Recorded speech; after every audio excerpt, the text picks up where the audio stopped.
Salut Romuald, merci beaucoup d'avoir accepté cet échange. Merci pour l'invitation, Julien. Écoute, tu sais que chez toi ici, on suit avec beaucoup d'intérêt tes prises de parole, tes actions autour de l'écosystème du numérique responsable, ton parcours à la croisée du marketing, de la RSE, de la circularité, nous inspire vraiment parce que c'est exactement la voie que l'on veut suivre pour faire bouger les lignes du reconditionné IT. Ce qui est assez rare et remarquable dans ton parcours, c'est la capacité à fédérer des acteurs très différents, industriels, institutionnels, experts, autour d'objectifs communs. Chez toi ici, c'est aussi notre moteur, rapprocher entreprises et reconditionneurs pour maximiser l'impact collectif. On voit un vrai alignement entre nos approches. Finalement, on partage le même défi, comment accélérer la prise de conscience, mais aussi l'action concrète pour un numérique plus responsable. Romuald, je suis ravi d'échanger avec toi aujourd'hui. Est-ce que tu peux te présenter en quelques mots? Merci encore une fois, Julien, pour l'invitation.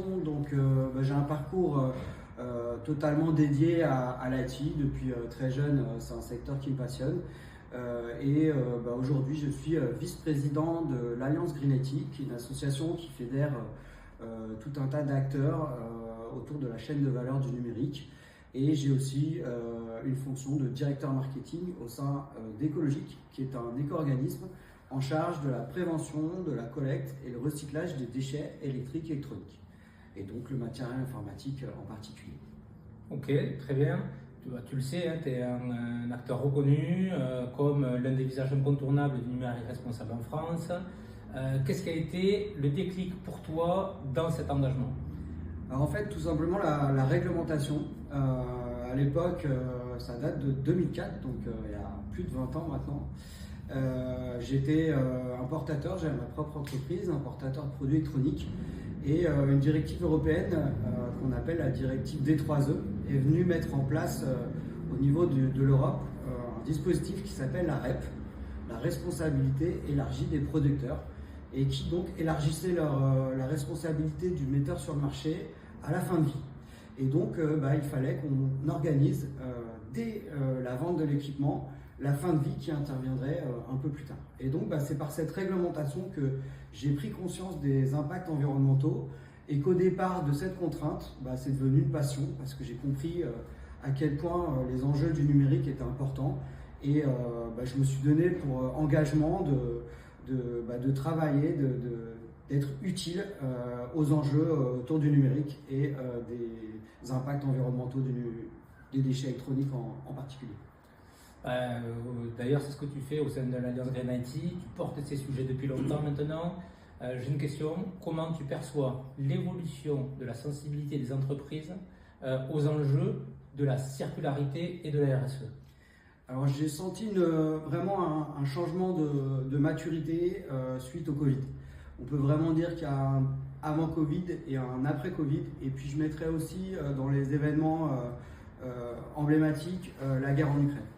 D'abord sur la partie Covid, vraiment là, le côté environnemental, il y a eu une prise de conscience et puis surtout, on a libéré certains usages numériques qu'on s'interdisait. On faisait très peu de webinaires par exemple et on s'est rendu compte du jour au lendemain qu'on pouvait travailler à distance. Et donc, on a vu à quel point le numérique nous permettait de garder des liens sociaux. Donc, on a bien compris ces enjeux et puis à ce moment-là, on s'est rendu compte que on avait des problématiques de souveraineté, on n'avait pas toujours accès à tous les médicaments. Donc tous ces sujets d'enjeux environnementaux, d'enjeux sociaux, d'enjeux géopolitiques ont été un petit peu ouverts au grand public à ce moment-là. Et puis je dirais la guerre en Ukraine, les problèmes d'énergie, on s'est rendu compte que oui, les accès infinis aux matières, aux énergies, c'était pas si acquis. Et qu'il y avait de nouvelles problématiques dans notre nouveau monde. Et de là est né un nouvel angle de vue de la RSE qui n'était pas plus qu'une contrainte, mais aussi une opportunité de mieux faire. Écoute, je partage également ça. Toi, chez toi ici, on sent aussi très fortement cette évolution. Aujourd'hui, on a des clients qui nous demandent d'aller plus loin que les seuls critères de prix, de disponibilité. Ils nous demandent d'intégrer des critères d'impact à leurs enjeux globaux RSE. Et ça, c'est devenu une réalité. C'est vrai que le marché évolue. Alors, il évolue pour plusieurs raisons. Il y a des raisons réglementaires, il y a des raisons de normes, de qualité, et puis aussi des raisons d'éthique et commerciale. On a une attente du marché qui est beaucoup plus forte sur les enjeux et donc les critères RSE. Et donc, tout ça fait évoluer positivement les actions dans le domaine. Écoute, tu parles du marché, justement, aujourd'hui, comment tu qualifierais la maturité du marché français sur le numérique responsable? Alors ça tombe bien que tu me poses cette question parce qu'on vient juste de publier la dernière édition du baromètre Greenity Saint-Magit. C'est une étude sur la maturité des entreprises en France sur le sujet du numérique responsable qu'on mesure tous les 2 ans depuis 2015. Et donc, on vient juste d'avoir les résultats et on peut dire que la maturité évolue, est mieux, mais encore peut mieux faire. Il y a beaucoup de choses au niveau de l'intention. Reste encore le passage à l'action qui est pas toujours encore acquis. Ok, très bien. Mais c'est quoi alors les prochaines étapes clés pour accélérer cette transition dans une gestion plus vertueuse des équipements informatiques? Je pense qu'il y a un rôle important des acheteurs et des grandes entreprises parce que quand un grand compte impose un critère RSE, c'est tout un marché qui s'organise derrière. D'ailleurs, on l'a vu à l'occasion de la loi AGEC. La loi AGEC est venue rendre obligatoire l'acheteur public à se fournir des équipements reconditionnés pour 20% de ses achats. Et de fait, par cette décision, l'acheteur public étant l'un des plus gros acheteurs en France, de fait, par cette décision, tout le marché du reconditionnement s'est organisé, est en train de se structurer. Et donc, on voit bien comment celui qui achète, celui qui a ce pouvoir d'achat, a aussi ce pouvoir d'évoluer vers la transition écologique. Écoute, c'est exactement ce qu'on cherche chez toi ici. Démocratiser l'accès au reconditionné fiable, faciliter le reconditionnement en gérant la seconde vie et surtout rendre tout ce parcours le plus fluide possible. Je pense que c'est très important aussi d'assurer cette traçabilité parce que c'est un enjeu important de bien faire et de le faire savoir. Et donc, pour le faire savoir, il faut s'appuyer sur des données robustes.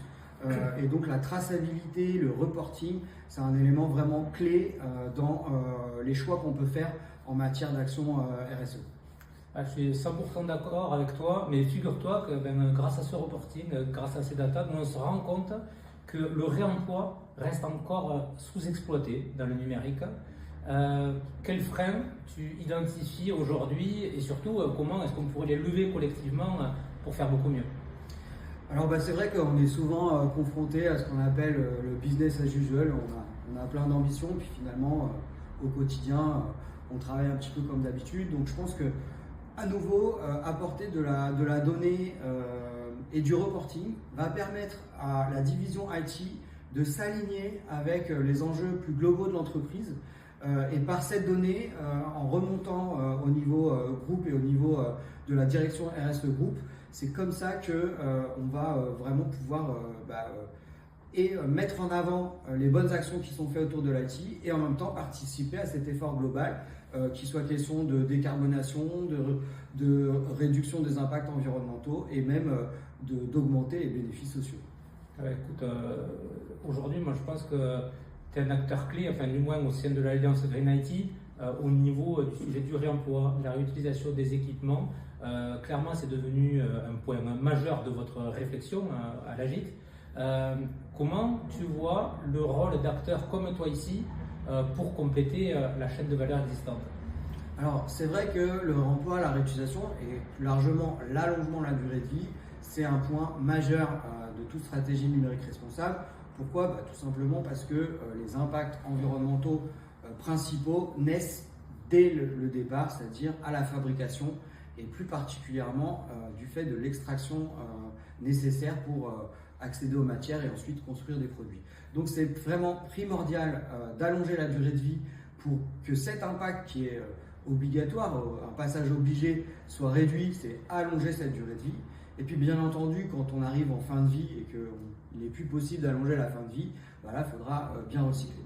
Donc je pense qu'il est important pour une entreprise comme Twicy, en termes d'apport de valeur, c'est d'être capable de bien d'analyser le besoin qui est exprimé par son client et puis surtout apporter une solution qui réponde à ce besoin, c'est le minimum, mais peut-être même qui aille au-delà en apportant toute une valeur ajoutée sur sa connaissance des usages, des pratiques qui sont faits par d'autres clients.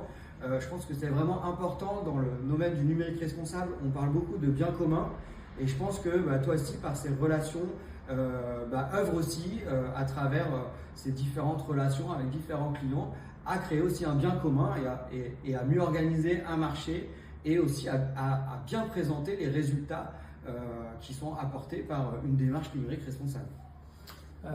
Écoute, aujourd'hui, nous, notre vision, c'est qu'en tant que place de marché agile, on veut justement faciliter l'accès à des solutions fiables pour les entreprises et surtout leur apporter une vision data. Qu'est-ce que tu penses de ce type de modèle qui peut permettre, on l'espère, au marché de changer d'échelle? Comme je le disais tout à l'heure, sur le domaine de la stratégie numérique responsable et des actions RSE, il est question de bien faire et de le faire savoir. Et pour le faire savoir, il faut des données robustes pour que ces données, ce reporting puisse être mis en avant et partagé.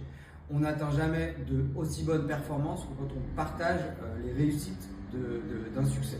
Donc c'est très important la notion de données, de reporting et de traçabilité, ce qui permet d'une part de mettre en avant ses actions, de mettre en avant son rôle en tant qu'acteur économique, mais aussi c'est très important pour mobiliser l'ensemble des parties prenantes au sein d'une organisation et donc être encore plus performant à l'action qui suit. Merci beaucoup. J'avais 2-3 questions à te poser sur la partie réglementaire. La réglementation bouge beaucoup. On peut parler de la loi GEC, on peut parler de la loi RIN. Aujourd'hui sur la durabilité, sur la réparabilité également. Est-ce que tu penses que cette réglementation va impacter les décisions achats IT dans les entreprises? Alors, force est de constater que c'est la réglementation jusqu'à aujourd'hui qui fait en majorité bouger les choses et qui permet d'aligner les entreprises et même les usages de chacun de nous au quotidien vers cette transition écologique. Donc le levier réglementaire est très important. Mais un autre levier qui est important, c'est le levier commercial. Encore une fois, si les acheteurs ont des exigences, eh bien le marché s'adaptera. Donc ces critères sont très importants, que ce soit d'un point de vue réglementaire ou commercial. Ensuite, à l'issue de la nouvelle édition du baromètre, on a posé des questions sur ce sujet. Voilà. Est-ce que vous intégrez des critères RSE dans vos appels d'offres? Est-ce que c'est un critère différenciant dans la sélection de votre prestataire? Alors, il se trouve que malheureusement, il n'y a pas encore beaucoup de critères RSE qui sont intégrés. Néanmoins, quand des critères sont intégrés, à ce moment-là, ils ont une place importante. La pondération est très très forte. Et parmi les critères qui sont cités dans le choix d'acquisition de matériel informatique, est cité l'indice de réparabilité avec un niveau d'exigence assez fort puisque en moyenne, les acheteurs qui posent ce critère de réparabilité comme critère attendent un indice de minimum 7 sur une échelle qui va jusqu'à 10. Ok, écoute, toi, chez Twicy, nous on intègre déjà ces exigences dans les solutions qu'on propose à nos clients. Où aujourd'hui on leur a construit des interfaces qui leur permettent de mesurer l'adéquation à leurs contraintes réglementaires. Et clairement, ça aujourd'hui, c'est un succès. Pourquoi? Parce que les clients, on se rend compte, ils sont perdus. Ils ne savent pas s'ils sont oui ou non en adéquation avec les contraintes réglementaires. Et le fait d'avoir ce support, ça les aide énormément. Alors, c'est vrai qu'on foisonne de réglementations, de normes, etc. Donc c'est vraiment important de les accompagner dans le domaine. Comme je le disais dans l'issue du baromètre, on sent à quel point la maturité monte dans l'intention on regrette un peu le manque de passage à l'action. Donc ce qui fera le passage de l'intention à l'action, c'est souvent un bon accompagnement par une personne qui maîtrise son sujet. Et je crois que c'est le cas de Twicy en matière d'équipement reconditionné. Bon, écoute, tu interviens beaucoup auprès des grands décideurs, des grandes entreprises, des petites entreprises, des PME, des ETI. Quel message aujourd'hui tu voudrais leur faire passer sur l'urgence d'agir s'il n'y avait qu'un seul message à transmettre aujourd'hui? Moi, je crois qu'aujourd'hui, il n'y a plus besoin de démontrer à quel point c'est important de se lancer vers cette transition écologique pour des raisons environnementales, sociales, mais tout simplement économiques. Le bon sens a souvent des résultats économiquement forts.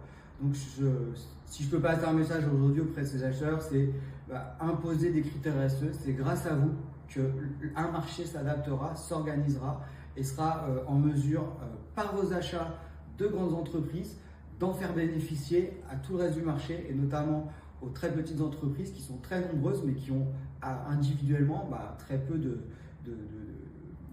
d'accroche sur un fabricant ou un grand constructeur. Donc c'est par les grandes entreprises qu'on peut faire évoluer les pratiques. Donc messieurs les acheteurs, s'il vous plaît, imposez des critères environnementaux et sociaux, tout le monde en a besoin. Ok, j'avais une dernière question. Si tu devais partager aujourd'hui une réussite collective inspirante qui illustre bien le potentiel de la filière circulaire, ce serait laquelle?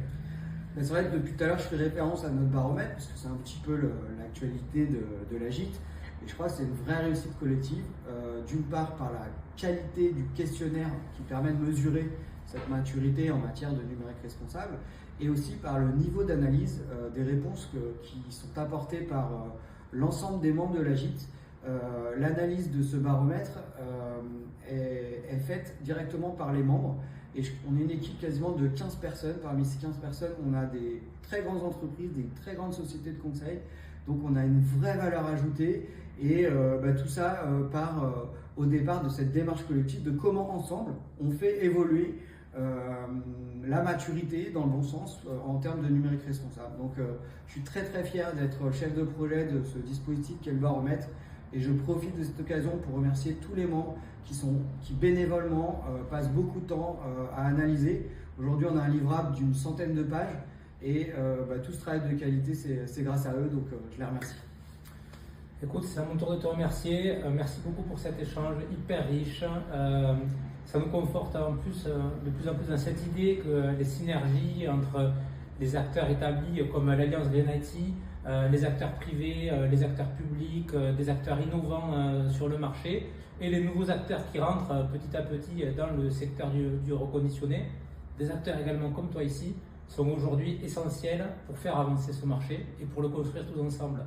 Nous, on espère une seule chose, c'est de pouvoir contribuer à notre échelle à élargir encore plus cet écosystème vertueux. Merci beaucoup, Romuald. Merci, Julien.